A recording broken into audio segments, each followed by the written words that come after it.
Olá a todos, boa tarde. Tarde. Boa tarde. Tarde. Boa tarde a todos que estão a ouvir. Bem-vindos aqui os nossos convidados e bem-vindos a quem nos assiste a mais um episódio do podcast Viver Talks, o caminho da espiritualidade. Hoje estamos aqui à conversa, Susana Belo e Ana Filipa Neves, com três convidados muito especiais, que são homens e que nos vêm falar da sua vivência da espiritualidade dentro do tema da espiritualidade no masculino. Para apresentar os nossos convidados, temos connosco o João Magalhães, que é designer de profissão e é também praticante de Reiki e presidente e fundador da Associação Portuguesa de Reiki desde 2008. O João é escritor de vários livros sobre esta filosofia de vida e, através da associação, tem vindo a prestar um serviço público de esclarecimento sobre esta terapêutica não convencional. O que eles fazem é divulgar a história do Reiki, os seus princípios, e vão respondendo também a dúvidas que surgem por parte de pessoas que são praticantes de Reiki e também por parte de pessoas que não praticam. A associação tem também contribuído ainda para unificar as várias escolas, mestres e terapeutas de Reiki em Portugal, assim como para criar um código de ética para a autorregulamentação da prática e do ensino do Reiki. Tem feito um excelente trabalho. O João é ainda fundador da primeira revista de budismo em Portugal e fundador do CENIF, o Centro Português de Investigação e Formação em Terapias Complementares. Por fim, é cofundador da SER, Cooperativa de Solidariedade Social para o Desenvolvimento Pessoal e Cuidado Integral, que tem por objetivo o apoio a grupos vulneráveis ou em situação de risco. Bem-vindo, João, à nossa conversa. Obrigado, Susana. Muito obrigado. Uma boa tarde para todos. Boa tarde. Temos também o Peter Littlejohn Cook, que é facilitador de Kundalini Tantra. É considerado por muitas pessoas um terapeuta dos terapeutas, pois a ele recorrem muitas pessoas, profissionais de várias áreas do desenvolvimento social e humano. O Peter nasceu em Londres, uma curiosidade, na rua em frente à última morada da Madame Blavatsky, e tem uma história familiar multicultural. Ele é filho de mãe brasileira, pai escocês e tem na sua família influências peruanas e russas. E aos 6, 7 anos, o Peter já se questionava sobre se as religiões estariam todas a falar essencialmente do mesmo. Após um percurso de estudo e de contacto com diferentes tradições, o Peter tem vindo a combinar práticas de meditação e de trabalho terapêutico desde há 20 anos para cá. Ainda com a sua parceira de vida, a Iris Lincoln, desenvolve um trabalho para ajudar casais a ultrapassarem problemas relacionados com a sexualidade e lutas de poder, desenvolvendo a inteligência emocional. O Peter tem mais de 20 anos de experiência com Kriya Yoga, que é a base do Kundalini Tantra, e treina professores de Yoga e de Tantra para compreenderem e trabalharem com segurança com a energia da Kundalini, a força da vida. Bem-vindo, Peter. Graças, Susana.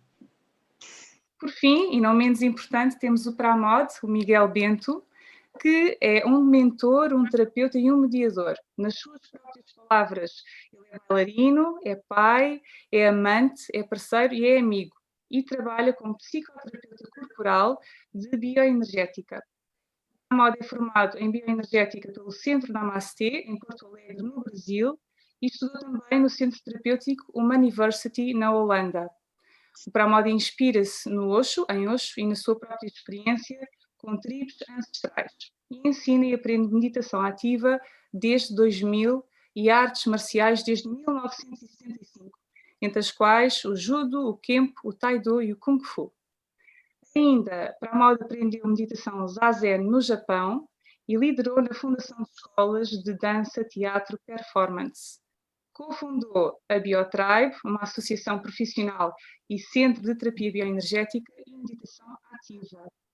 E desde 2000 tem desenvolvido os encontros do umbigo, que surgiram no contexto de andanças como uma prática para soltar o corpo e chegar a um estado de celebração e de espontaneidade. Os encontros do umbigo são hoje em dia a sua marca, a marca do seu trabalho, englobando as práticas que ele realiza, nomeadamente a bioenergética, a meditação ativa, a meditação AUM e a Easy Motion. Pramod nasceu em Portugal e, em criança, acreditava ser um extraterrestre, por sonhar com o Tibete do Lobsang Rampa e no que estava para além da realidade material. O seu sonho era ser um homem das cavernas para poder viver no cimo da montanha e no meio do mato. Bem-vindo, Pramod. Obrigado, Susana, tá? Convidados muito interessantes, com um percurso muito interessante para debater, e vamos então lançar as nossas primeiras perguntas aos nossos queridos convidados. Vamos, Filipa? Sim, vamos a isso. Então, para começar, eu gostaria de vos perguntar a cada um de vocês, pela ordem que vocês sentirem, o que é para cada um de vocês a espiritualidade. Acho que para também do lado masculino percebermos como é que é vista, se há algumas diferenças. Eu posso começar se ninguém quer se apresentar em frente. Então, não tenho uma definição toda preconcebida, mas vem algumas coisas como resposta. Temos uma possibilidade de olhar para um conceito sequencial de desenvolvimento, de evolução, como um entendimento do que é espiritualidade. Outra maneira de entender, que é quase contrária, seria uma simplicidade ou uma naturalidade, uma inocência, um deixar para trás os condicionamentos que complicam a nossa vida e voltar a uma naturalidade. Também está implícito ganhar consciência de algo que está para além ou dos nossos sentidos ou do nosso condicionamento social. Portanto, uma expansão da nossa consciência e também da nossa compreensão do que é a vida, do que somos, de onde é que viemos e para onde é que vamos. Muito bem. Pramod, queres dizer alguma coisa? Por exemplo? Pode ser. É melhor vocês manterem a ordem, senão a gente... Sim. Vai caóticos, né? Não se atropela. Bom, eu vou, na verdade, não é muito diferente do que o Peter falou. Justamente a segunda parte. Para mim, a espiritualidade é o que nós somos. É como nós viemos a este mundo. Não como espiritualidade de nuvenzinhas no céu. Nada disso, não é? Para mim, é viver essa naturalidade, essa simplicidade. Não é? Que, na verdade, qualquer animal que não domado como nós nos tornamos, vive. Não é nada de especial. É mais, no inglês, percebe-se melhor, é mais extraordinary. Tá? Em português seria extra vulgar. É a coisa mais vulgar que tem, não é nada de especial. Deveria ser a nossa vida do dia-a-dia. Normalidade. Infelizmente, nós estamos tão longe que, de vez em quando, ter uma experiência já é uau. Né? Mas aquela experiência uau devia ser a normalidade, devia ser a naturalidade, devia ser o fluxo. E sim, o Peter disse outra coisa, que para mim também é isso. De qualquer forma, eu acho que nós temos que perder. Eu acho que o nosso caminho é perder essa conexão. E porquê? Porque o grande interessante, o grande barato, como dizem os brasileiros, é reconquistar, é voltar a ganhar. Voltar a ganhar com consciência, né? Porque lá atrás a gente tem, mas não tem consciência disso. Só tem, né?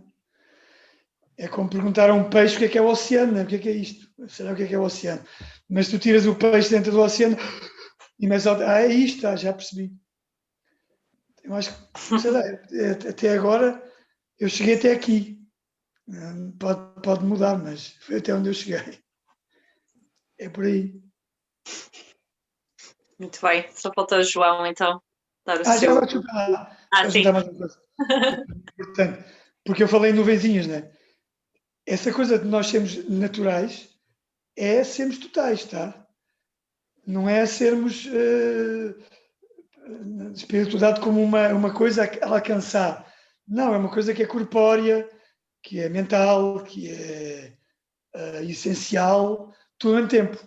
Isto porquê? Porque uma grande tendência é a espiritualidade não é o corpo, é outra coisa. Para mim, cada vez mais é o corpo, e o corpo é a grande base, porque nós somos materiais, é isso. E sem esse corpo total não há coisas mais subtis a acontecer. Que eventualmente é essa coisa que nós chamamos de espiritualidade. Ou que a mainstream, aqui mainstream New Age chama de espiritualidade, que é uma coisa mais subtil, que não se consegue agarrar, que não é palpável, mas que é importante que venha dessa coisa material, bem presente. Pronto, era só isto. Faz sentido, não é? Sem corpo também não estaríamos aqui. João. Bem, eu só posso concordar totalmente com o Pramod e com o Peter. Realmente são expressões fantásticas da espiritualidade, e apenas posso acrescentar um bocadinho daquele que é também o meu conceito, a minha ideia, que eu tenho estado a experienciar. Para mim, a espiritualidade é um caminho para a coerência. E o que é isto da coerência? É, de facto, aquilo que eu penso, aquilo que eu sinto, a forma como eu ajo, estar tudo em congruência, não é? Portanto, haver aqui uma espécie de uma uniformidade, porque tantas vezes nós pensamos uma coisa e sentimos outra, ou tantas vezes pensamos, sentimos e agimos de uma forma diferente. Então, na verdade, a espiritualidade é uma congruência, é nós conseguirmos estar em coerência, e aquele que é espiritual é aquele que faz este trabalho de coerência. E eu isto encontrei de uma forma muito interessante quando era muito pequenino e estava lá a regar o jardim da minha mãe. Então o senhor ia a passar e ele ensinou-me a regar. E via-se que era uma pessoa assim bastante simples, mas a forma como me ensinou foi com uma grande sabedoria. E eu, nesse momento, reconheci que a sabedoria está em todos nós. Temos é que saber escutar. E é esta capacidade de saber escutar que nos revela muitas vezes a nossa capacidade de entender a espiritualidade.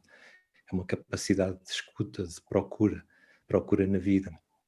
Por exemplo, na prática de Reiki, chega-se a um segundo nível e há ali uns símbolos, e há uma em particular que ninguém gosta nada porque representa caracteres japoneses. E no final desses caracteres há uma frase que significa Seinen, e Seinen representa a mente primordial. Um bocadinho o conceito que o Peter estava a falar. Portanto, nós regressarmos à nossa verdadeira natureza, à nossa verdadeira origem. Não é?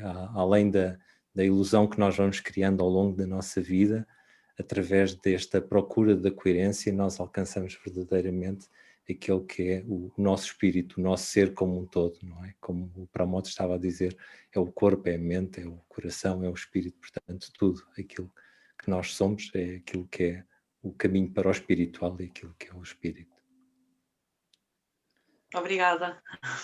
João, desculpa lá, eu fiquei curioso. Se tu começaste a história, fiquei bem curioso porque é que o senhor te disse. Ele te ensinou. Verdade.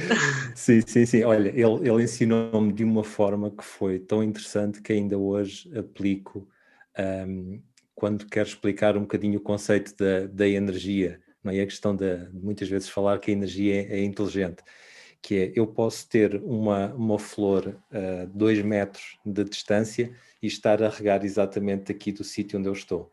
Ou então eu posso chegar lá e regá-la. Ela irá ter água de qualquer forma, mas de uma forma ela terá direta, da outra forma ela receberá de forma indireta. E então isto foi aquilo que ele me transmitiu, e também a forma como regar, que é, umas vezes a água tem que ir toda plena, outras vezes nós temos que apertar um bocadinho a mangueira e a água vai mais dispersa. Isto foi algo que ficou verdadeiramente entranhado e que ainda hoje se reflete na minha prática. Obrigado pela tua pergunta, Pramod.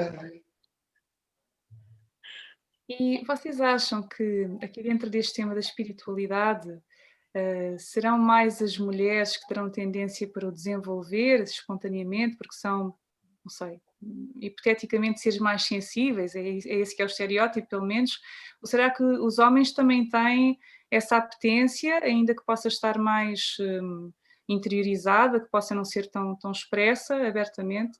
Será que os homens também têm uma palavra a dizer aqui nos caminhos espirituais, nestes que são mais modernos, por assim dizer? Porque os homens têm estado ligados à espiritualidade dentro das tradições mais antigas, nomeadamente o catolicismo, mas aqui nestes caminhos das novas eras, nos quais o Tantra, o Reiki e a bioenergética se podem incluir? Será que os homens são mais abertos e apreciam mais estes desenvolvimentos? O que é que vocês acham?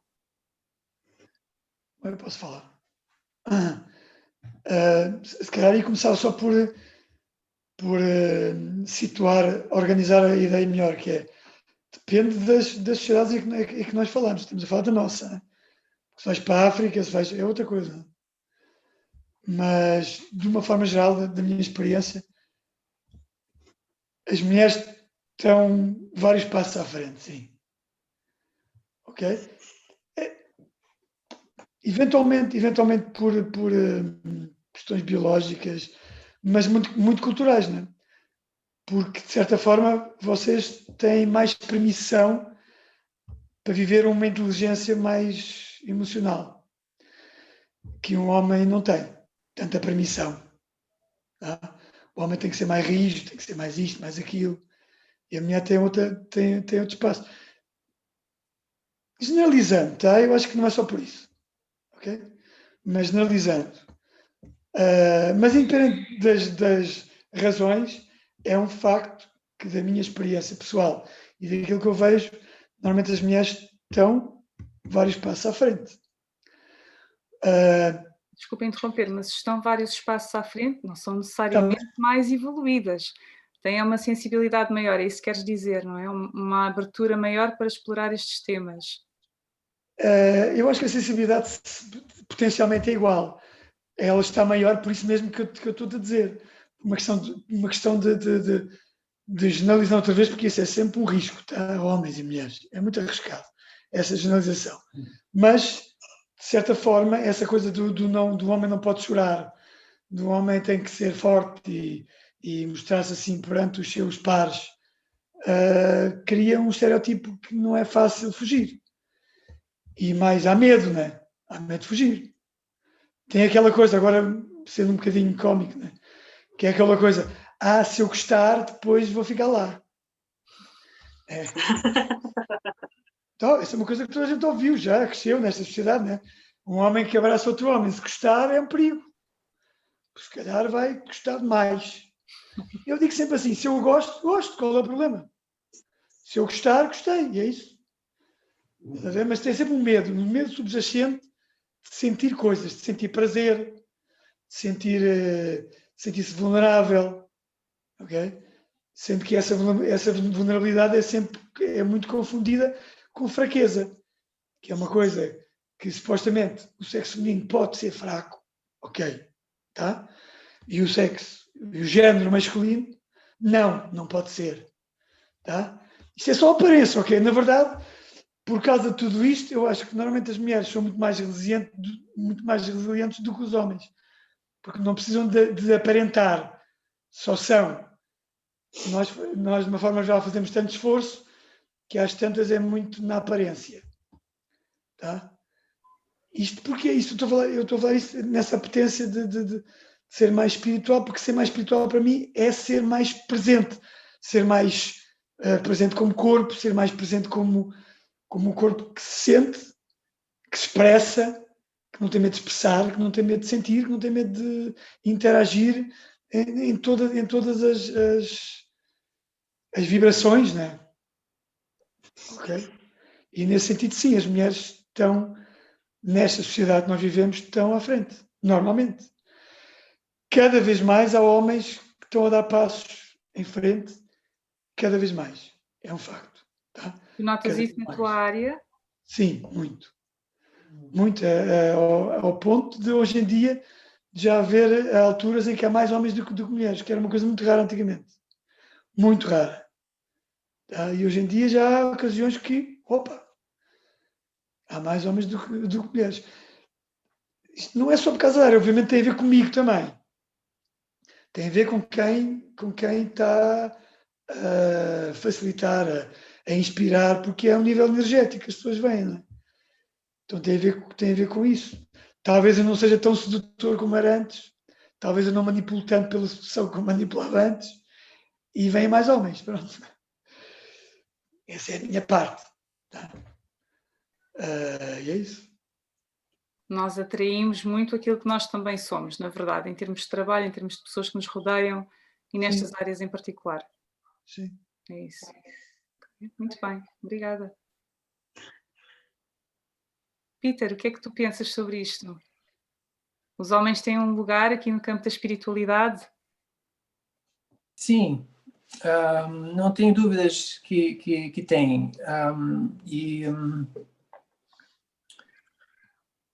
Em relação a o que é que leva a haver uma sensibilidade maior, uma predisposição maior pelo lado da mulher, como se, tal como o Pramod estava a dizer, como se estivessem mais avançadas, e também que se vê cada vez menos há essa discrepância, mas via-se muito a predominância de mulheres em cursos, workshops, coisas relacionadas com a espiritualidade, como se ou estavam a despertar primeiro, ou também, ligado ao que o Pramod estava a dizer, têm a permissão, dão-se a permissão de participar nesse tipo de atividade em que há esse contacto com a sensibilidade, enquanto que pode ter acontecido que, mesmo que o homem comece a despertar, sinta uma dificuldade em expor-se a um grupo que vai mostrar sua sensibilidade, vai para além da formalidade e começar a interagir de uma forma mais íntima a nível de o que é que se sente, o que é que se pensa. Então essa exposição pode ser mais desafiante, de certa forma, mas eu acho que também os desafios são simplesmente diferentes. E pode haver também, ligando ao que o Pramod disse, pode haver pela parte da mulher uma predisposição em parte biológica para estar mais no corpo, podia-se dizer, mais na sua... E eu quero dizer, com isso não quero dizer em contraste com estar no seu espírito, mas no sentido de estar no presente, nos seus sentidos, enquanto que o homem pode abstrair-se mais tendencialmente para um plano conceptual de analisar a realidade e até analisar conceitos espirituais, mas não estar tão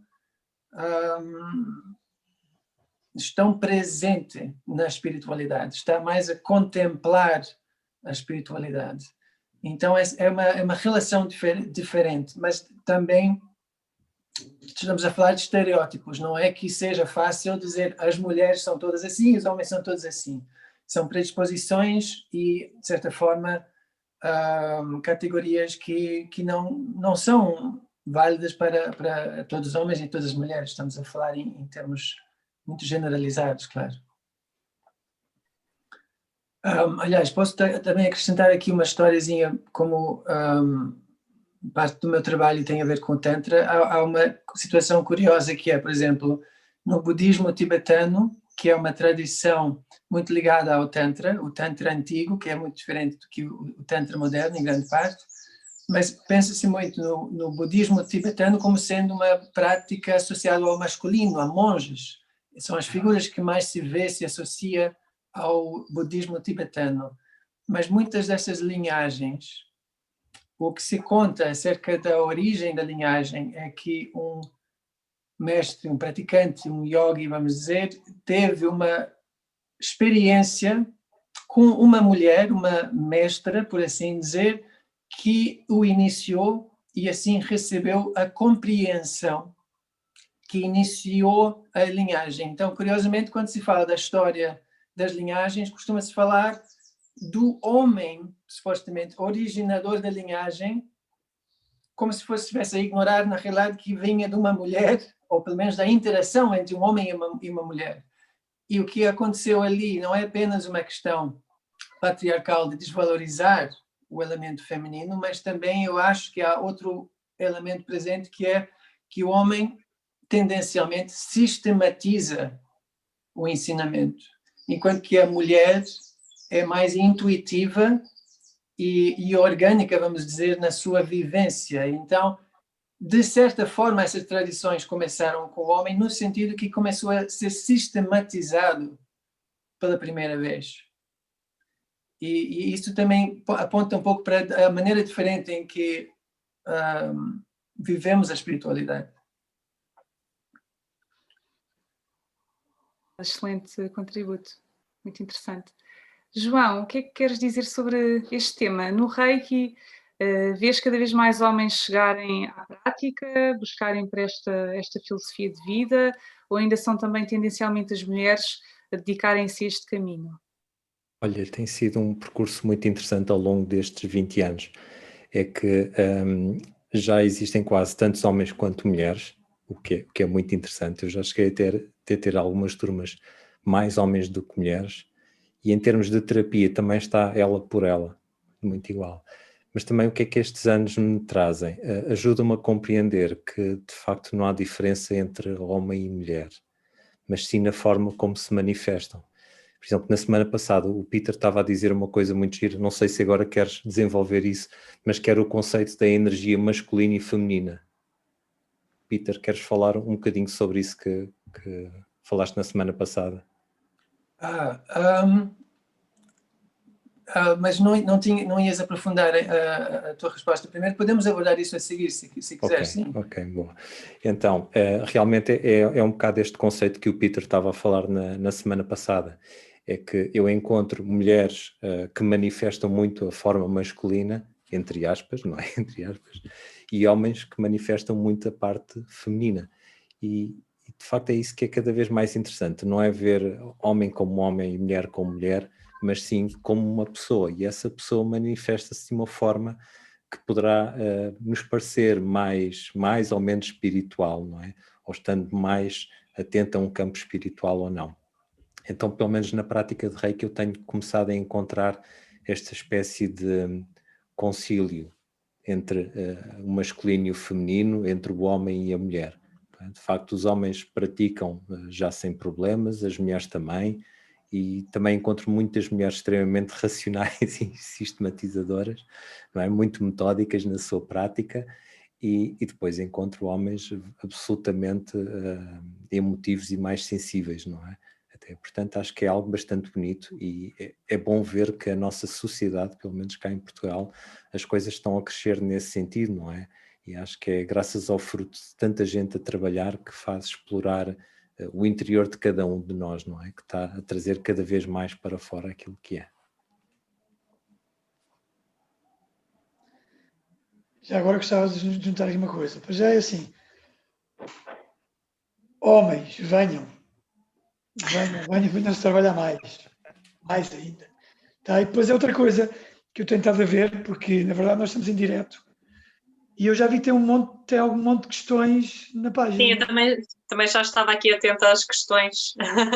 E eu acho que seria mais interessante até responder a algumas das pessoas, porque elas estão a perguntar agora, não é? Senão fica meio... Sim. Sim, estava aqui a ver que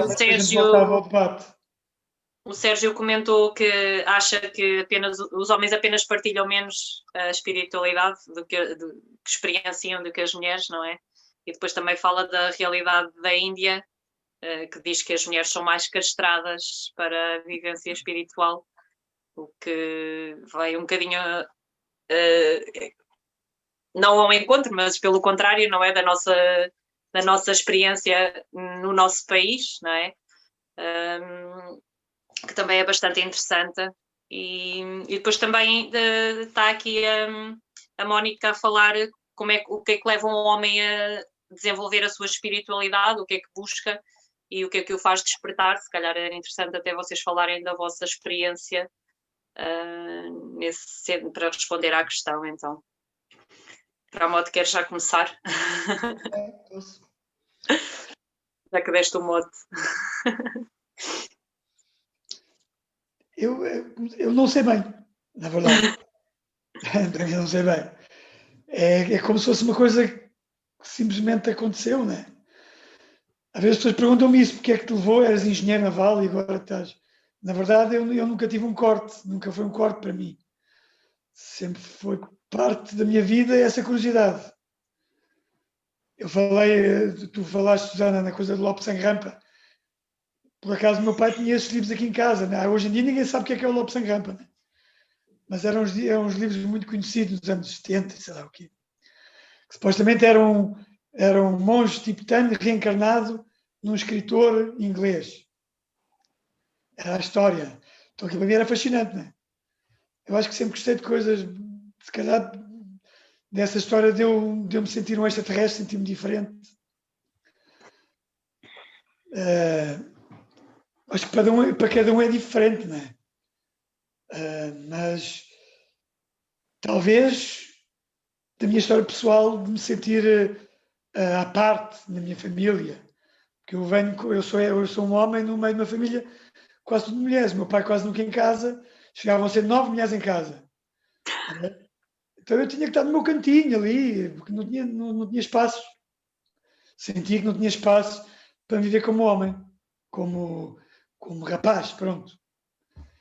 Então também vem disso.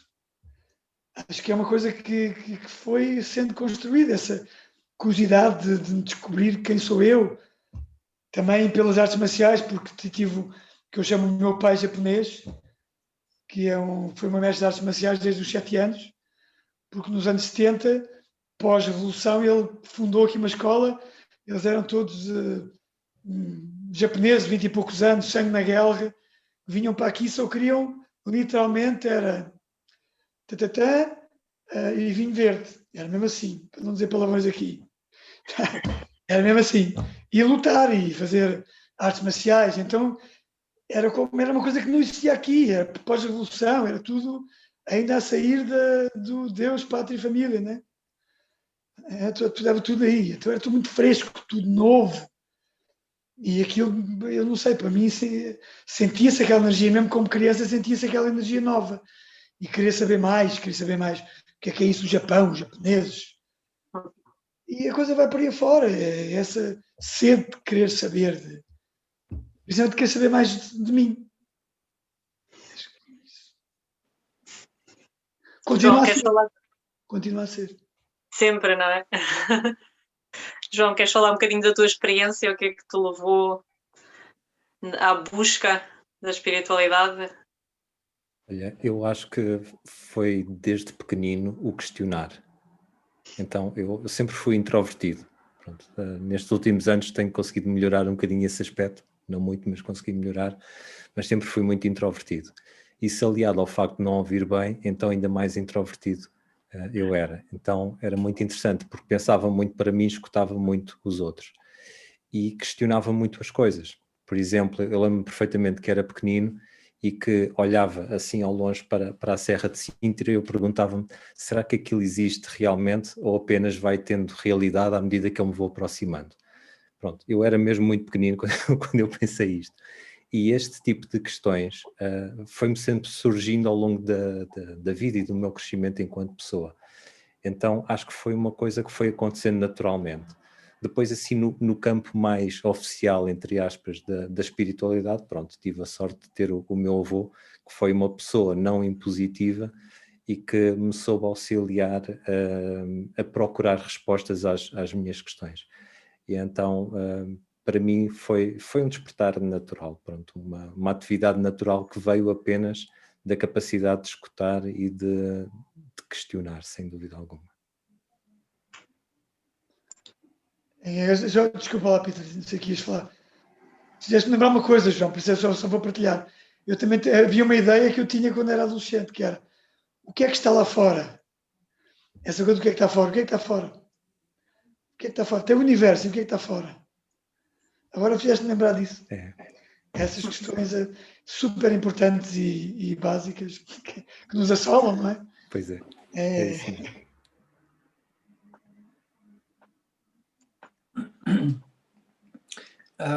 Para mim, houve várias influências, mas a sensação que eu tinha já quando pequeno era que qualquer coisa estava a faltar, qualquer coisa estava a se perder.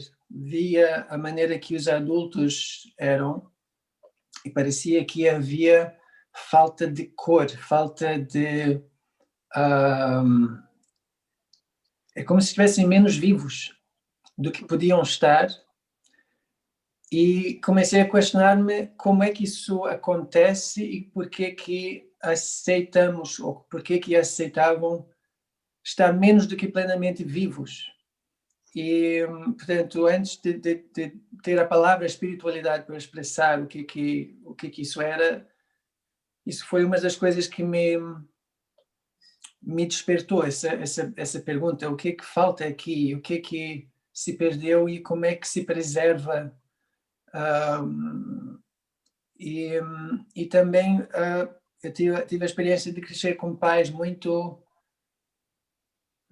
opostos, com a minha mãe sendo muito mística, por assim dizer, muito interessada em temas espirituais, em termos de mistérios, e uma predisposição pela parte dela de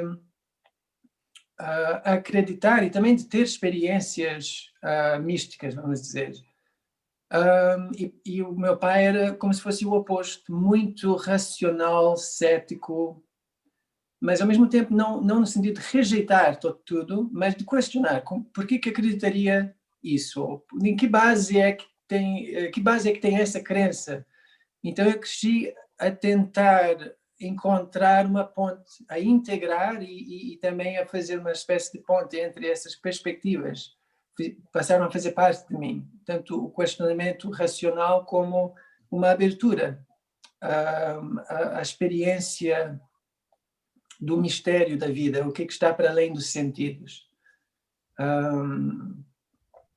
Eu quando tinha mais ou menos 2 anos e tal, 3 anos quase, eu vivi numa casa que supostamente era uma casa assombrada, e depois cresci com a história que me contaram, porque eu não me lembro desse período, mas me contaram que eu conversava com o fantasma.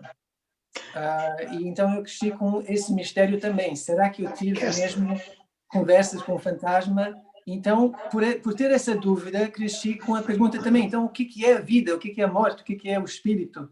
E isso manteve-me muito curioso e que depois levou-me a procurar respostas.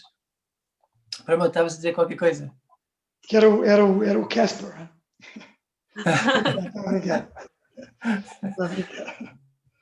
Eu queria uma coisa, porque às tantas começámos a responder e, na verdade, a gente esqueceu da Mónica. Olá, Mónica. Tá? Eu, se calhar, as respostas minhas é capaz de ser muito genérica. E eu lembrei-me de uma coisa mais concisa e sintética para ti. Na verdade, o que é que traz hoje em dia os homens a quererem se descobrir mais? E numa palavra é o desespero, a maior parte das vezes. Infelizmente. Na maior parte das vezes é o desespero. Tá? Já começa a acontecer que é a curiosidade. Que eu gostava que fosse a maioria. Tá? Agora o desespero e a frustração, não sei se é infelizmente, na verdade são grandes motores para quem consegue aproveitar, são grandes motores de dar um salto para o outro lado, normalmente. Não só para os homens, mas também para as mulheres. Agora, normalmente os homens precisam estar mais desesperados. E em que circunstâncias é que tu sentes que isso acontece? Fala-nos um bocadinho sobre isso. Como é que é esse desespero nos homens? Nós que somos mulheres e que estamos a ouvir, queremos compreender. O que é que pode levar um homem a chegar a esse ponto para querer ir mais além? Quando falas desse desespero, como assim?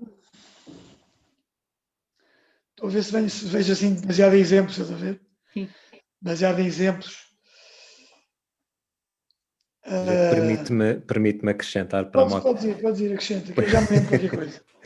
Olha, eu recordo-me, por exemplo, de exemplos, mesmo na parte emocional, não é? Na parte afetiva, do homem que não consegue compreender porque é que a mulher está a agir de determinada forma, ou que rumo é que ela está a levar na vida dela.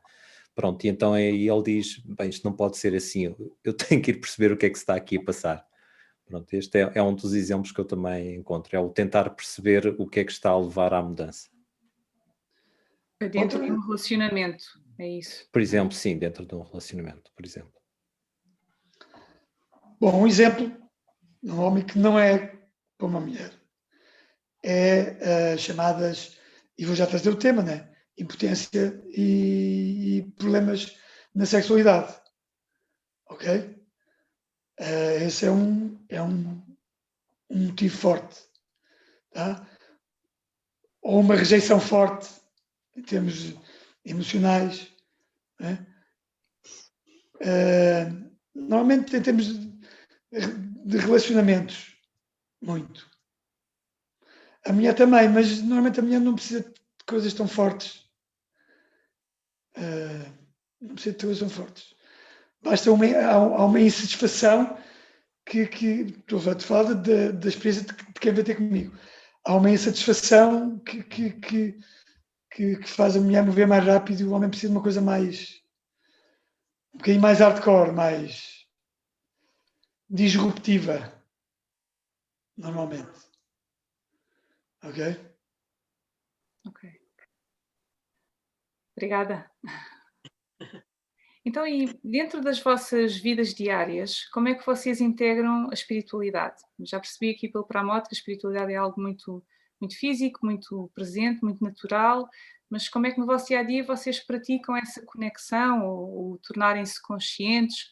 Quais é que são os vossos rituais diários ou frequentes para se manterem alinhados? Peter, queres começar? Sim, pode ser.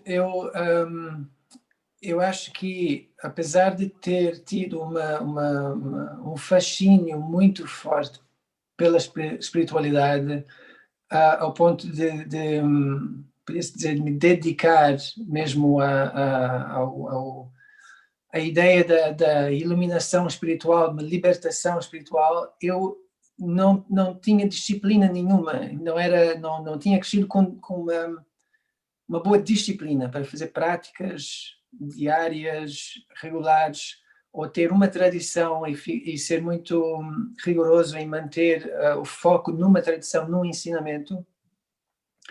Então, para mim, o que veio a ser uma prática regular até foi, eventualmente, o processo de estar a partilhar práticas, partilhar ensinamentos com outros.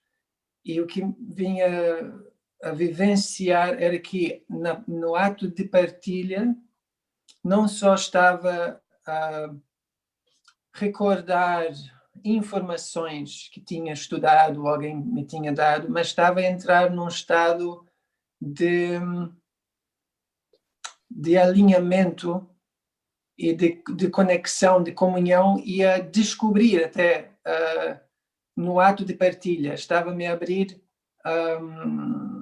podia-se usar a palavra canalizar, mas não digo necessariamente da forma literal em que há outra entidade a passar informação, mas é como se houvesse um estado alterado de consciência, de certa forma, e que é uma espécie de estado meditativo e ao mesmo tempo não passivo, não apenas numa interiorização, e então partilhar com outras pessoas é uma das minhas práticas. Eu agradeço imenso às pessoas quando participam em práticas comigo, em meditações, em retiros, porque é para mim um grande mergulho nas profundezas do ser. Não estou apenas a dar teoria ou a dar informações porque recolhi e estão armazenados. É mesmo um mergulho em conjunto. Então, para mim, isso é das minhas práticas maiores, é a partilha. É essa comunhão ao vivo. Desculpa, costuma-se dizer que o professor é quem mais aprende, não é? E, no fundo, tem um pouco a ver com isso também, que estás a dizer. Quando nos abrimos a partilhar algo com os outros, estamos automaticamente também mais receptivos a continuar a aprender e a rever os nossos conhecimentos e a atualizarmos-nos. Tem a ver com isso também, Peter? Sim, também é isso, sim. Eu pego nas palavras do Peter. Eu comecei a facilitar os encontros de umbigo por ser uma dificuldade minha. Ok? Só para vocês perceberem, eu aqui há 30 anos atrás eu não conseguia falar em grupo. Eu gaguejava continuamente. Okay? Falar com alguém era... Então foi jogar-me aos lobos. Tive alguém que me empurrou, felizmente. Foi uma mestre de artes marciais, disse assim, a partir de agora tu ensinas. E eu tinha 17 anos. Foi o maior susto da vida e foi a melhor coisa que me aconteceu. Que eu fui obrigado a desenvolver ferramentas. E mesmo hoje em dia é isso. A grande prática é o que eu faço. Eu nunca quis ser terapeuta. Eu nunca quis. Não é uma coisa. Não é tipo, quando tinha 20 anos era a minha visão. Não. Nada. É uma coisa que acontece naturalmente. Eu estive a viver no Brasil há 2 anos atrás e estava a atender no lugar que é o melhor centro de bioenergética que eu conheço, em Porto Alegre. Estava aceito como um terapeuta intermédio, que é uma coisa que eles nunca fazem. E eu, ao fim do ano, eu disse, eu não vou atender mais. E fui vender pão para a rua. Okay? Foi o meu caminho espiritual que eu precisava naquela altura. Sabes? Não vejo, já tive muito nessa viagem de ser guru, nada. Hoje não. De vez em quando a gente cai sempre lá outra vez, mas é isso. E por isso é que é bom essa interação com pessoas e também uma coisa que é muito importante para mim, que nem sempre acontece, que é estar rodeado de mais de amigos que me dão a real. Essa necessidade muito importante. Quando a gente fica muito sozinho, a gente olhar só ao espelho, às vezes a imagem distorce. Então, para mim, uma das grandes práticas é eu ter amigos à minha volta que eu confio naquilo que eles dizem. Para a moda, vai-te... porque já estás a patinar. Que me dão uma real. Que me dão a minha realidade. Ok? Cada vez mais a minha prática é para além de disciplinas, como diz o Peter. É a interação com as pessoas no dia-a-dia. É eu colocar as coisas, arriscar, colocar as coisas, errar. E essa é a grande prática espiritual. Agora, de vez em quando, isto ou é pouco, ou os amigos não estão lá sempre, e às vezes não chega, e às vezes... Pronto, a meditação ativa são ferramentas que eu uso regularmente. Não digo que é diário. Tem períodos em que eu já sei que preciso voltar lá. Porque, como dizia um grande amigo meu e professor, digo, para mal, não dá para parar de meditar. É real. Agora, como meditação não tem que ser uma estrutura. Se o dia-a-dia for isso, muito bom, mas às vezes não é. Às vezes não chega e a gente é bom ter ferramentas que se vai agarrando, e é isso, mas... E só para pegar nisso que estavas a dizer, eles te chamarem para a real, para saíres desse patamar lá de cima em que às vezes se cai um pouco, achas que é importante termos todos uma comunidade, lá está, não estarmos isolados e sozinhos nesta caminhada, uma comunidade que pode ser de amigos, pode ser de colegas, pode ser até, não sei, se dentro dos teus pacientes há alguns que se tornam amigos, ou seja, das várias pessoas que nós vamos encontrando ao longo do nosso percurso. É importante a ligação à comunidade para nos mantermos centrados? Para mim, como bicho solitário e isolado, e muito introvertido, assim como o João, desde sempre, conheço essa história, para mim é super importante. Para mim é super importante. E sim, em todos estes anos, em diversas levas, teve sempre muita gente que foi trabalhando comigo que se tornou meu amigo. Naturalmente. E é isso. Naturalmente acontece. Se isso acontecer, eu fiz o meu trabalho. É o que eu acho. Ok? Boa. Vou fazer o meu trabalho. Porque, na verdade, a coisa é para contribuir para que haja para pessoas que vibram cada vez mais alto. Que vibram, que não têm medo de vibrar aí. É mais isso. Que não têm medo de vibrar aí. E se eu tiver gente à volta que vibra numa vibração que me abana, uau, estou a fazer o meu trabalho. Estás a ver? É isso. Fazendo um paralelo com as artes marciais, porque eu já tive e ainda estou nesse filme, houve uma altura, a artes marciais que eu faço, tinha aquela coisa que hoje em dia que tem cá, né? Que é os cintos e os cores e os exames. Eu fartei-me disso tudo e disse assim, a partir de agora, ninguém tem cintos. Tá? A Porque eu quero voltar aí, toda a minha romantização da arte marcial era isso. Não havia, não há cintos. As pessoas progridem. E eu virei para o meu aluno e disse assim, não há cintos, quando tu lutas comigo, és tu e eu, não é o teu mestre e não. Se tu me ganhares, uau, eu fico feliz. E é isso. Ensinaste bem. E é isso. Quer dizer que eu aprendo com isso. E há algum lado que eu não estou a ver e que aquela pessoa me vai fazer ver. E essa, para mim, é a grande prática. É essa vida em interdependência. Não em codependência. Que essa é outra cena. Boa. João, como é que é o teu dia-a-dia dentro das tuas práticas? Bem, para mim a grande exigência é eu colocar tudo aquilo que eu sou em tudo aquilo que eu faço. E, por exemplo, nós sempre ouvimos falar naquela questão de a espiritualidade não se paga. Pelo menos eu ouvi porque vinha assim de uns grupos mais velhinhos e a tradição era essa. E pronto, e quando comecei a entrar na área do design profissionalmente, eu percebi que afinal havia à frente as coisas que estariam a acontecer, ou seja, estava a ceder determinada informação que não devia muito bem ser assim tão direta. Ou seja, estava a usar as minhas capacidades em tudo aquilo que eu faço, estando atento a elas. E comecei a pensar assim, bom, se o meu chefe descobre isto, ele não vai pagar o ordenado. E então, ok, então tenho que ter cuidado com estas coisas. Portanto, este cuidado é ter uma atitude mais humilde, não é? Muito como o Pramod está a reforçar, e humildade não é humilhação, que é muito importante.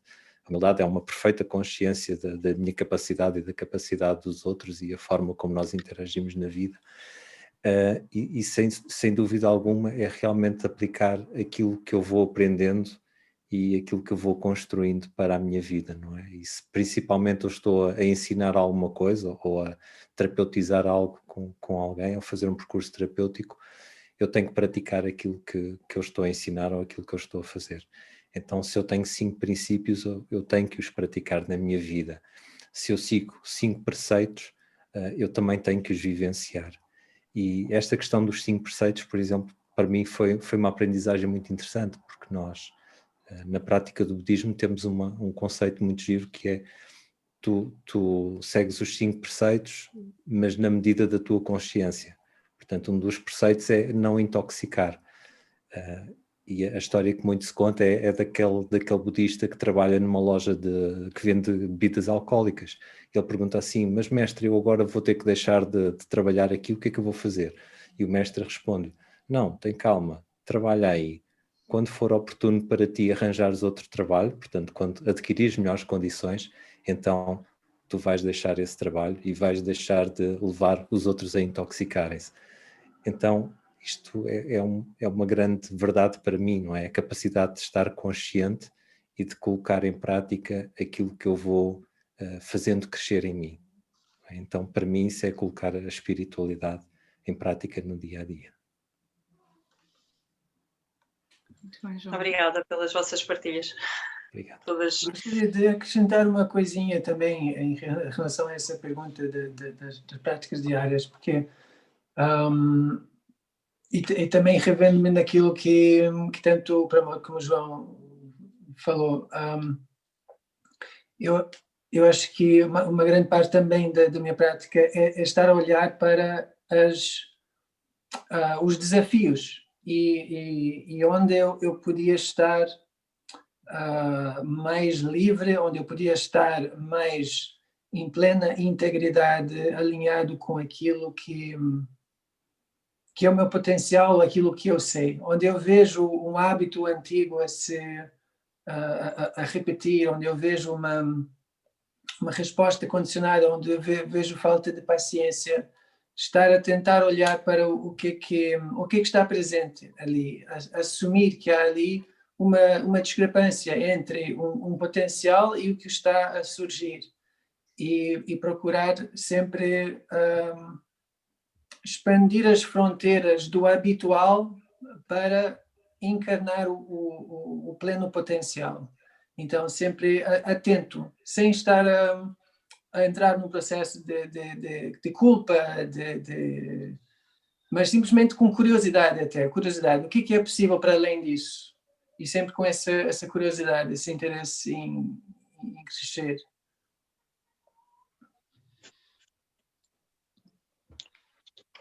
Então, a agradecer as vossas partilhas.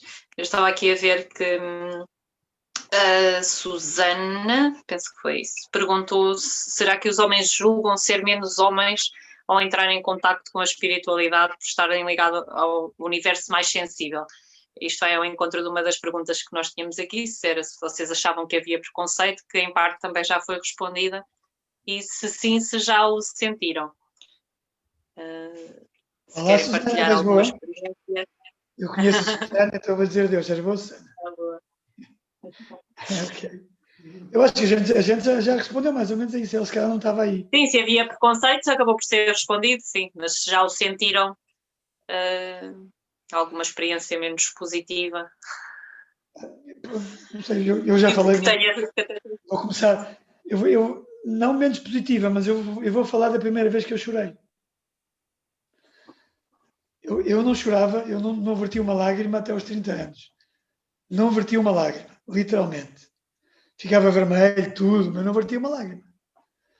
Essa resiliência que a gente aprende, né? Minha experiência, tá?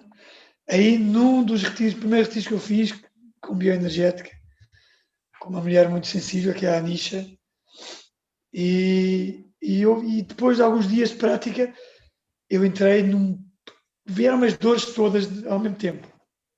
Tá? Vieram as dores todas ao mesmo tempo. E chorei.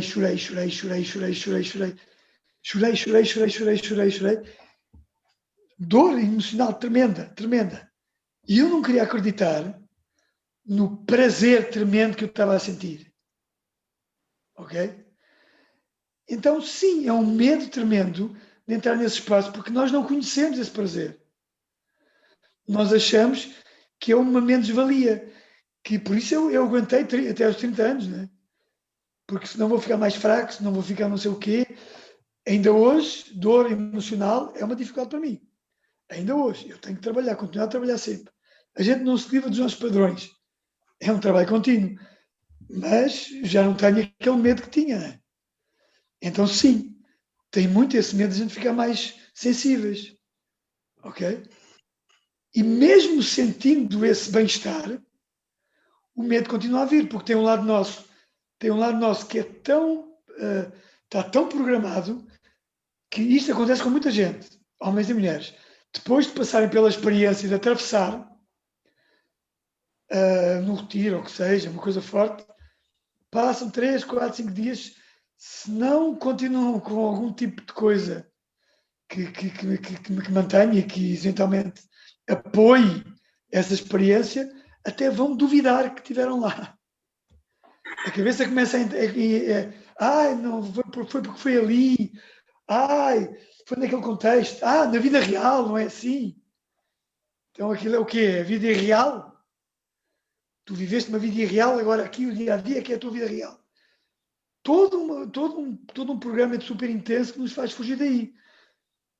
Para nós homens, a vivência eventualmente será, generalizando, um pouco diferente para uma mulher, porque tem mais, como nós falámos aqui, tem mais acesso até como sendo a energia receptiva, uma coisa mais de base para vocês mulheres, tem eventualmente mais facilidade de estar mais conectada com isso, como base.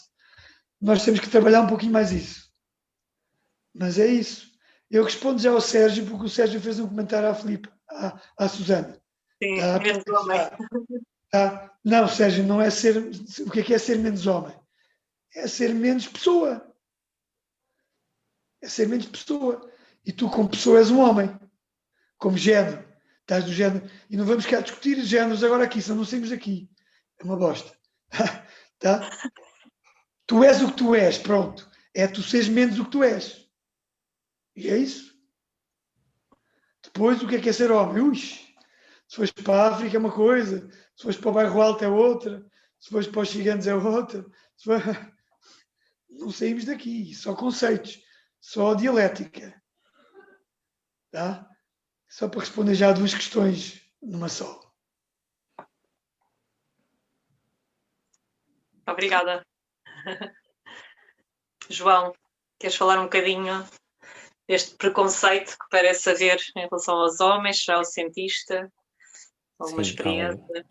eu acho que há um preconceito real e por vezes tem a ver muito com o haver, em algumas circunstâncias, mais mulheres do que homens, não é? E nós também temos que prestar atenção a esse fator, ou seja, por vezes estão muitas mulheres para o mesmo homem e isso eticamente começa a ser um bocado estranho, não é? E mesmo familiarmente pode levantar algumas questões. Então é algo que nos chama muito, muito, muito a atenção. É claro que isto depende muito de campos, não é? Há campos distintos, mas pronto, pelo menos ali na minha prática eu tenho que ter algum cuidado com isso e, por exemplo, a questão dos abraços e tudo, também tem que haver algum cuidado com essa situação. Pronto, lá está, é importante, mas por vezes para não colocar alguém em desconforto é preferível não o fazer. Ou seja, a ideia é conseguir manter a harmonia, todos estão bem e isso é o mais importante. E muitas vezes quando eu noto que, por exemplo, alguém começa a ter mais dificuldades em casa por estar a ir para as aulas, mas afinal o que é que vais para lá fazer e etc, etc. Eu digo então, mas diz para vir, diz para assistir, vem assistir, não tem problema nenhum, não é?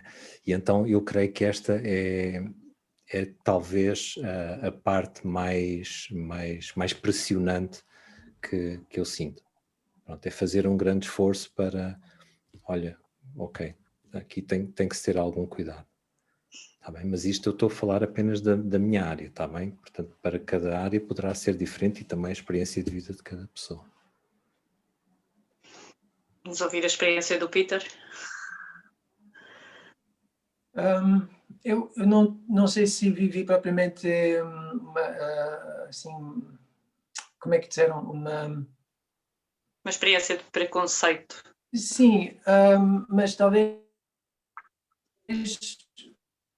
o que acontece é pode haver associar a espiritualidade com não ser prático, não ter os pés na terra. Esse tipo de ideia de que ser espiritual é estar desconectado da matéria. Então pode haver um pouco esse preconceito.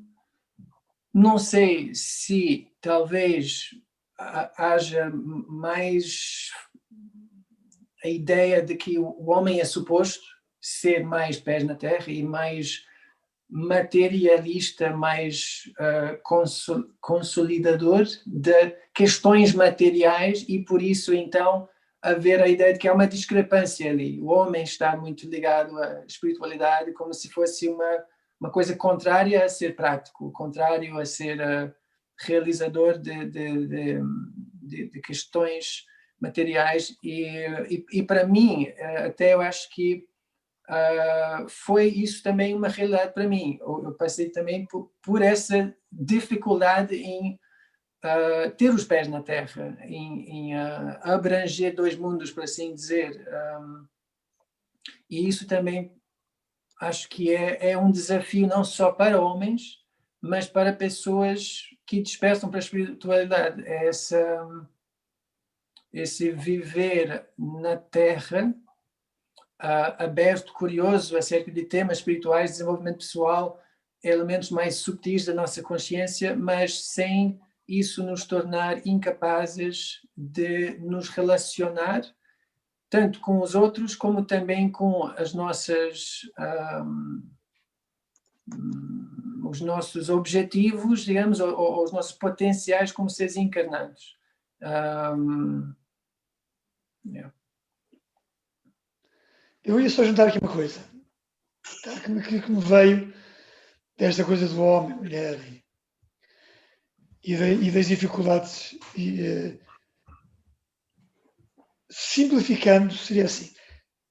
Normalmente, quem é mais masculino tem mais dificuldade no que diz respeito a entrar num lado de sensibilidade de dor. ok? Uma coisa mais, de um mergulho mais interior em relação à tristeza, à dor. E quem é mais feminino, e isto é homens e mulheres, tá? Tem mais dificuldade em entrar na explosão, na expressão, eventualmente uma coisa que será a raiva, mas que no início é mais uma coisa de fúria. Isto porquê? Porque para mim, voltando à naturalidade, alguém que é espiritual é alguém que é capaz de sentir e expressar qualquer emoção. Qualquer. Porque depois também no meio espiritual há uma grande confusão, que é a coisa das emoções positivas e negativas, ok? E se fosse assim, nós nascíamos bebés avariados, tá? Porque qualquer bebê é capaz de expressar qualquer emoção. Melhor do que nós adultos, tá? Porque se vocês olharem para um bebê em raiva, e é capaz de estar em raiva durante horas e horas e horas e horas, se meterem 80 kg de peso e 1,80 m de altura, vocês nunca viram um adulto com aquela raiva à frente.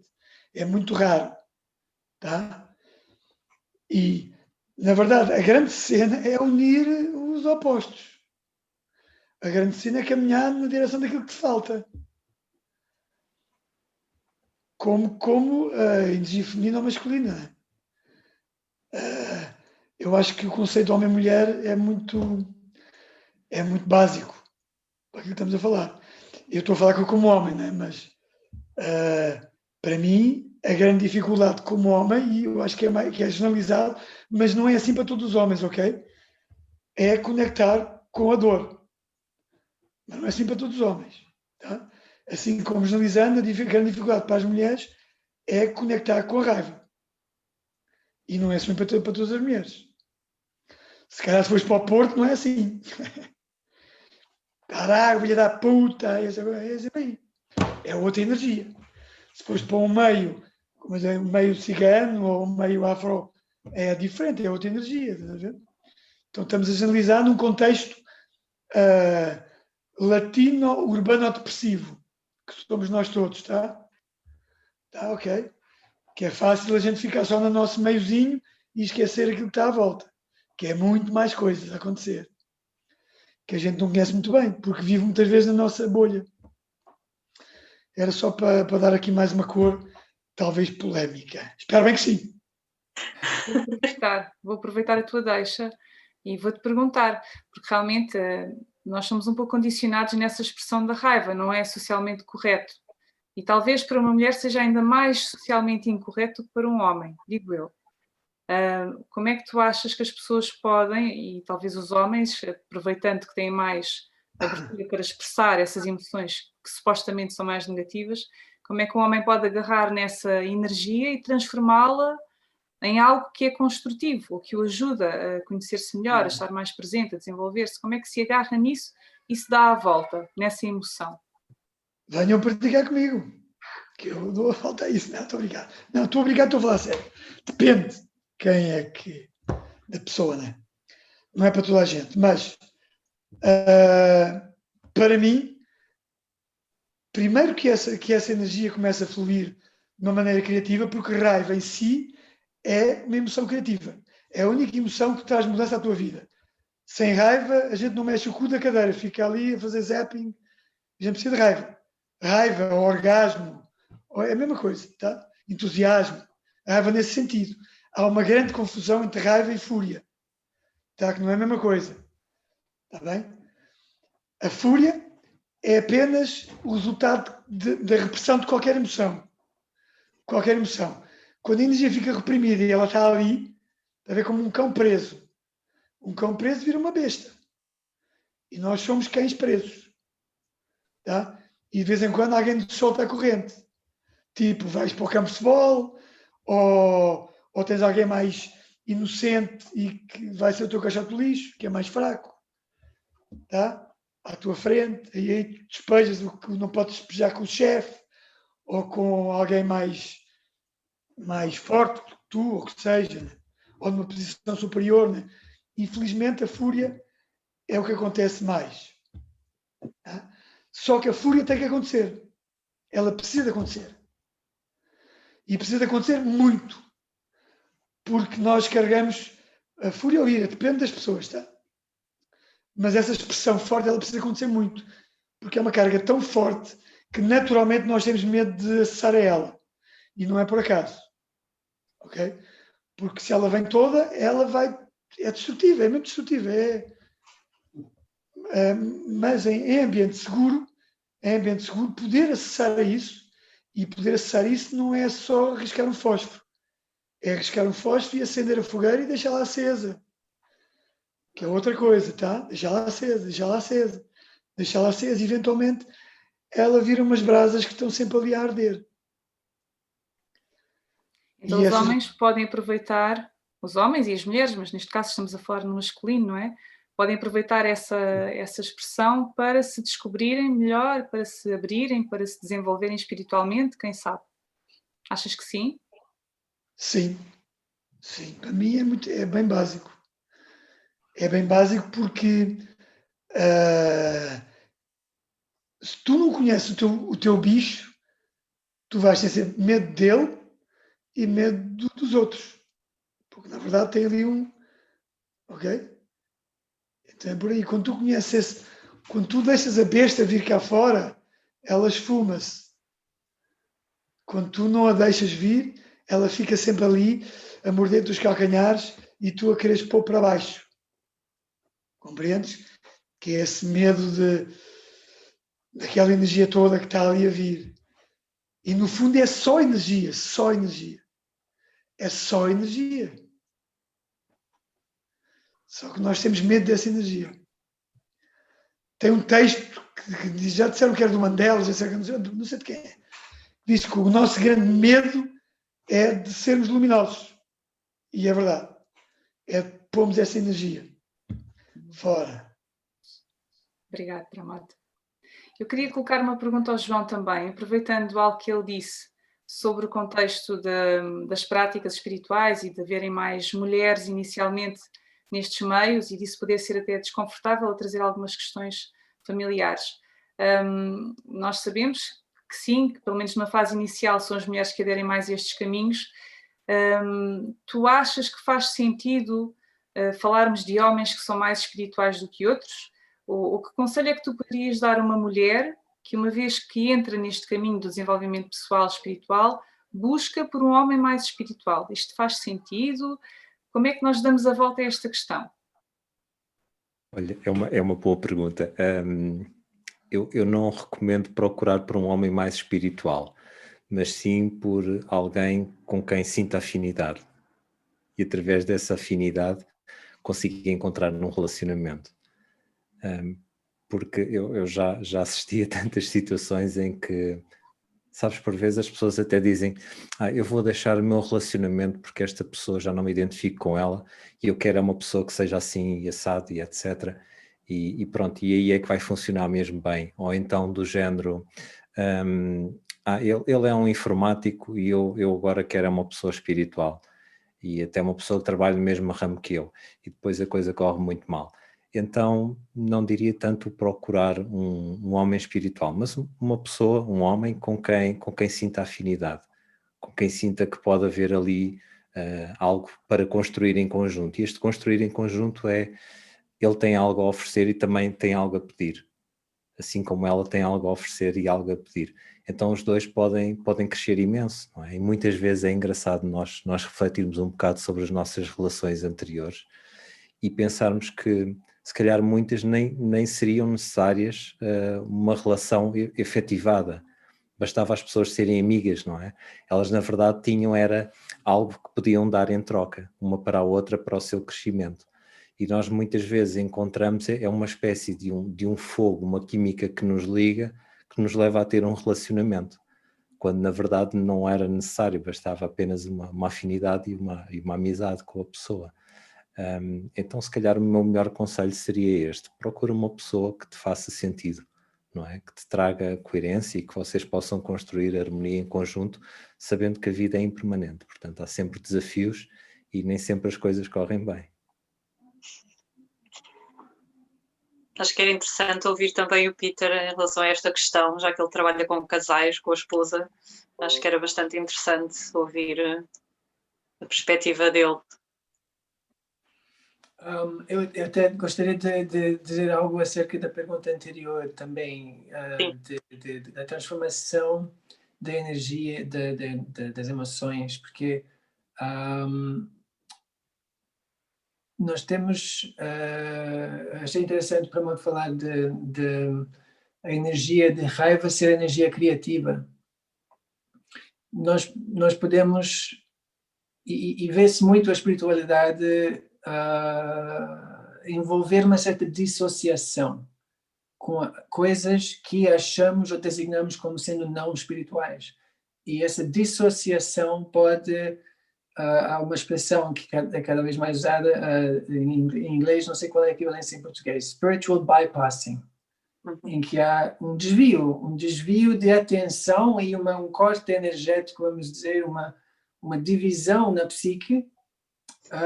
Isso aqui eu aceito e considero bom e espiritual, isso aqui não aceito e não olho e não afirmo que existe, mas está lá. E envolve uma certa repressão de uma parte de nós, ou uma parte da realidade. Então, essa transformação, esse assumir da energia de revolta ou raiva como algo que gera uma possibilidade de romper padrões, direcionar a energia criativa, direcionar o nosso foco, a nossa ação para contribuir para a transformação do mundo. Ou seja, há muito potencial criativo nessa energia que podia ser apenas revolta, mas que pode ser criativo. Em relação ao tema das relacionamentos, a pergunta é se acha uma boa ideia, se eu acho uma boa ideia as mulheres procurarem homens mais espirituais. É essa a pergunta? Ou não lembrei bem a pergunta? A pergunta era nesse sentido, mas também depois estão aqui a falar nos comentários ao vídeo que algumas mulheres, quando começam neste caminho, sentem-se sozinhas, não acompanhadas pelo parceiro. E como vocês trabalham com casais, também achei que era interessante ouvir-te. Sim. As dinâmicas individuais são variadas e complexas, e as dinâmicas em casal também, portanto, é difícil dar uma resposta generalizada acerca do que é preciso para as pessoas entenderem, seja homem, mulher, seja qualquer relação, não é? Mas encontrar a confiança que nos permite expressar-nos e não sentir que temos que esconder o que sentimos porque vamos ser julgados ou vamos ser atacados, essa confiança, essa segurança para poder expor-nos. E a confiança também para poder ouvir crítica e não sermos reativos. Esse espaço de confiança é necessário, eu diria, para uma relação que envolve crescimento. Porque pode haver uma relação aparentemente estável em que as pessoas não comunicam muito. Não dialogam, não se opõem um ao outro, porque na realidade não querem sequer ter a intimidade de o fazer. Mas uma relação de crescimento, de dinamismo, de entendimento e intimidade vai requerer essa segurança. Então, isso pode ser considerado espiritual, mas tem a ver com sensibilidade, e se é assim que estamos a definir a espiritualidade, como tendo a ver com uma disponibilidade da nossa sensibilidade, então sim, eu acho que é importante haver uma disponibilidade para ouvir, sermos ouvidos, para nos abrir, entendendo que cada um também vai usar uma linguagem diferente, não esperar que vamos encontrar alguém que tem exatamente a mesma linguagem, não depender disso.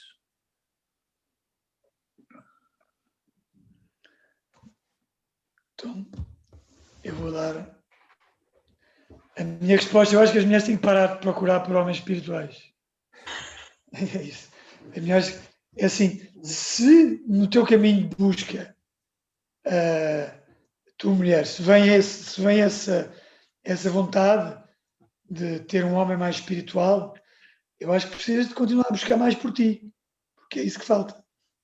Não é um homem mais espiritual que vai completar a tua vida. E é isso aí. Ok? E depois, naturalmente, isso acontece muito, o que essa pessoa, acho que foi a Susana que também escreveu isso, que muitas vezes as mulheres começam num... Eu lembrei-me de outra coisa, muitas vezes as mulheres começam num caminho de descoberta porque estão descontentes com a sua relação. Já os homens não é bem assim. Os homens começam depois da relação acabar. É mais isso. As mulheres estão descontentes com a relação. Ou estão a precisar de mais alguma coisa e vão. E eventualmente começam-se a distanciar do seu parceiro naturalmente. Na verdade é porque começam a dar-se conta o quão distantes já estavam. Eu não acho que é um problema. Ou o parceiro dá cor aos sapatos, ou então tchau, acabou a relação, é isso. So what? Não é um problema grave. Nós é que fazemos um problema muito grave, não é? Acabou a relação, não sei o quê, dói, vamos em frente. E é isso aí. Né? E sim, quando a gente começa a trabalhar-se mais em si e a outra pessoa não, está ali no ram-ram, está no seu zapping, telemóvel, trabalho, é natural que as pessoas se afastem. Naturalmente, sexualmente não devem continuar a encontrar muito bem, né? Então já começa por aí, pelo mais básico, e depois é pelo resto. Amado, Mas é isso. vou aproveitar essa tua deixa, porque nós estamos mesmo aqui no final do nosso tempo, mas eu queria lançar uma pergunta a todos, que é uma pergunta que nós estivemos aqui a refletir e que achamos que faz muito sentido, que é: será que o desenvolvimento saudável da energia sexual, ou será que o trabalhar com a Kundalini, noutra perspectiva, nos pode ajudar também a aceder a outros estados de consciência e a fazermos o nosso desenvolvimento espiritual? Temos mais autoconhecimento, mais domínio da nossa própria energia, mais contacto com a nossa essência. Temos o Peter que trabalha com o Tantra, tu para a mod tens a bioenergética e outras técnicas, o João pelo Reiki, também estou curiosa para saber como é que equilibra essa parte. Eu gostaria de vos deixar esta pergunta antes de finalizarmos. Quem começa? Não, eu acabei de falar, vai outra pessoa, vai. Não fica aqui. João, começas tu? Ok. Bom, de facto é um bocado estranho por vezes falar-se na questão da energia sexual, porque as pessoas podem logo interpretar o tema, para onde é que isto vai dar, não é? Mas não, é muito importante nós conseguirmos viver e aprender com essa energia, porque ela é uma energia primordial em nós, não é? Faz parte de nós e tem tudo para o nosso crescimento. Nós não podemos ser algo que nós almejamos ser sem sermos aquilo que nós queremos esconder de nós, não é? Ou seja, eu tenho que colocar em harmonia aquilo que é a minha parte emocional com aquela que é a minha parte mental, ou melhor falando, também fazer as pazes com a sexualidade e com a espiritualidade. Portanto, é ser um ser como um todo, não é? E sem dúvida que sim, nós temos tudo a aprender daí, sem dúvida que sim. Portanto, tudo aquilo que é uma energia primordial, fundamental, a energia sexual, sim, há uma grande aprendizagem para o fazer. Agora, é claro, tem que ser feito de uma forma muito consciente e muito atenta, porque é como qualquer outra energia. Se for mal levada, claro que vai ter maus resultados, mas isso é como tudo. Já agora outra questão. De facto, quando nós passamos muito tempo a meditar, e sim, principalmente a meditar, por vezes essa energia parece ficar um bocadinho mais para baixo, porque ela é transformada noutro tipo de energia, e o que pode levar a falhar nos momentos em que é mais preciso a parte da energia sexual por si. Portanto, de facto, tem que haver um esforço maior no equilíbrio da pessoa nesse aspecto também.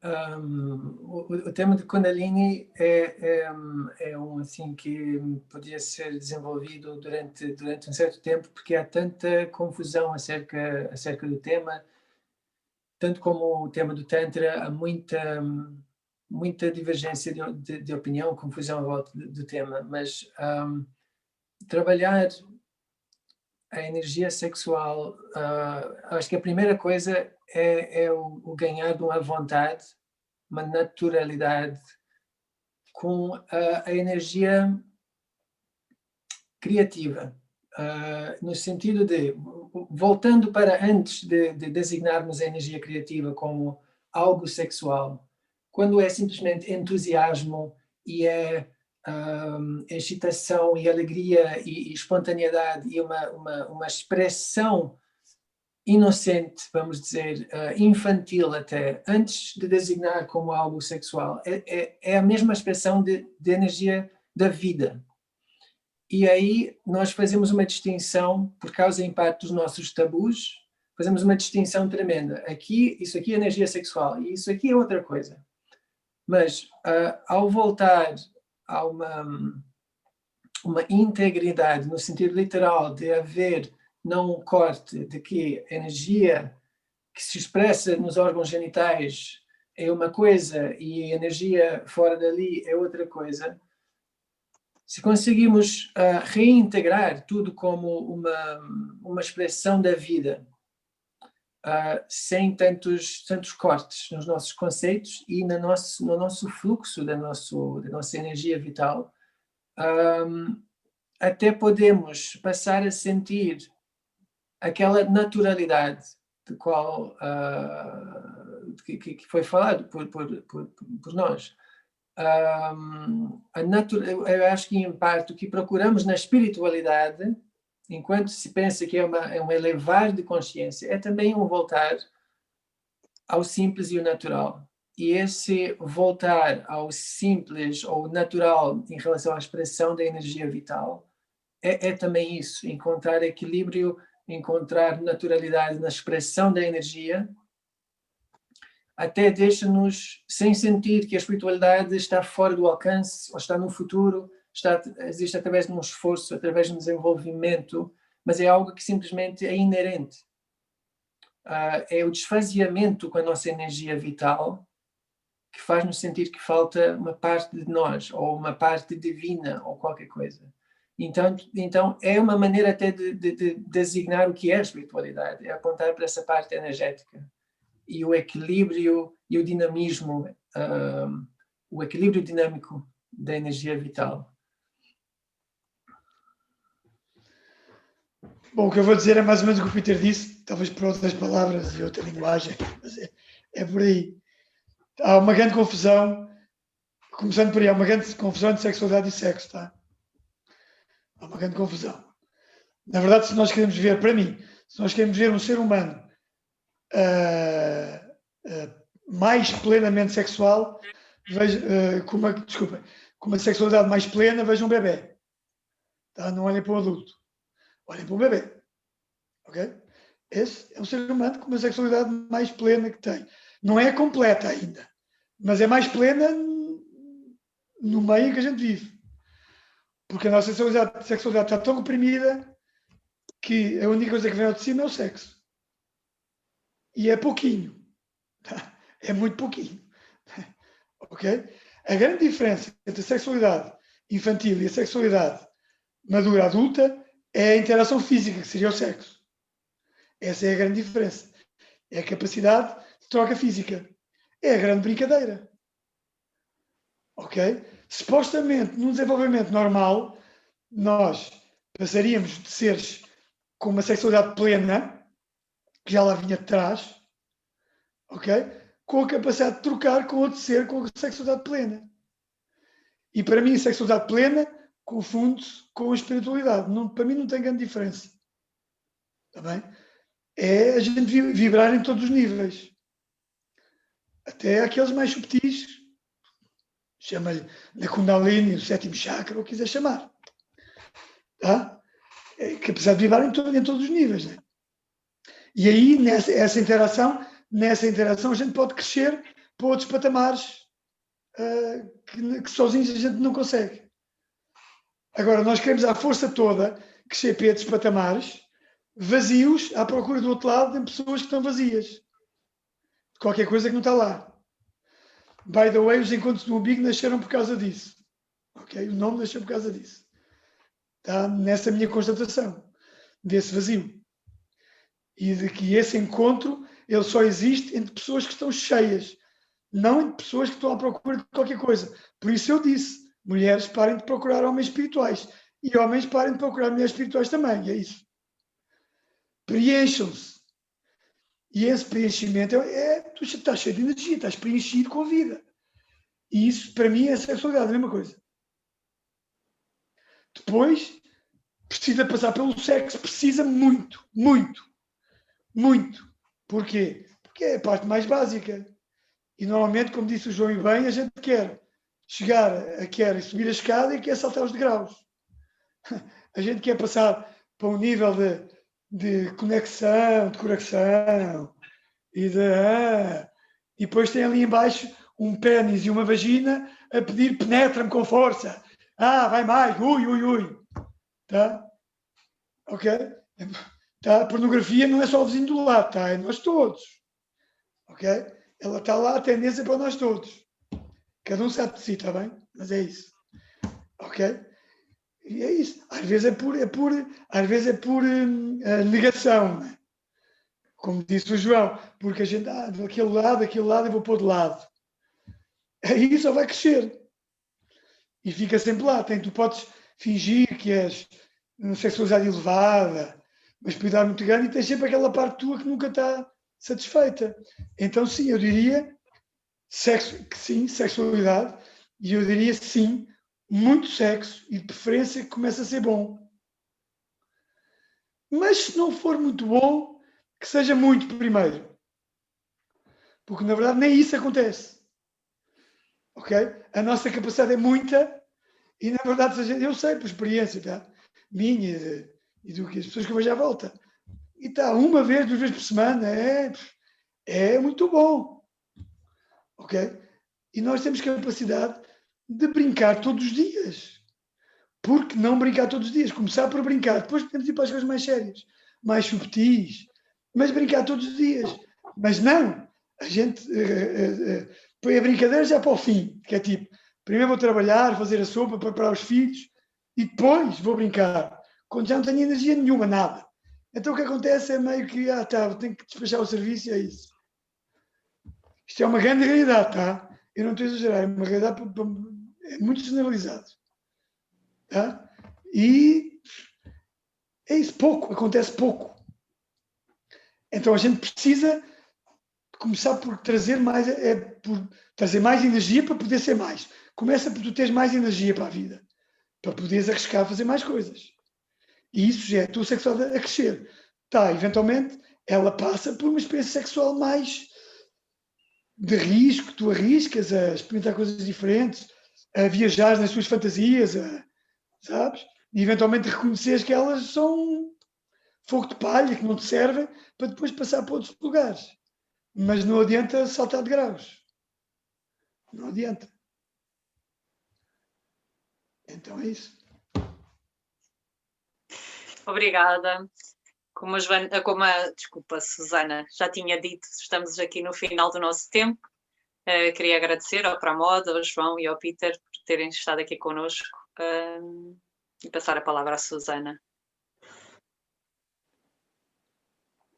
Está a ouvir e a acompanhar ao longo deste episódio do Viver Talks, o caminho da espiritualidade. Eu sou a Susana Bell, temos a Filipa Neves, estivemos aqui a conversar com o João Magalhães, da área do Reiki, o Peter Littlejohn de Cook, da área do Tantra, e o Pramod Miguel Bento, da Bioenergética, sobre a vivência da espiritualidade pelos homens. Se gostaste do episódio, subscreve o nosso podcast no Spotify, segue o nosso canal Viver no YouTube e visita também o nosso site viver.pt. Partilha o podcast com os teus amigos, comenta, deixa as tuas ideias sobre temas e convidados que gostarias de ver aqui e até ao próximo episódio.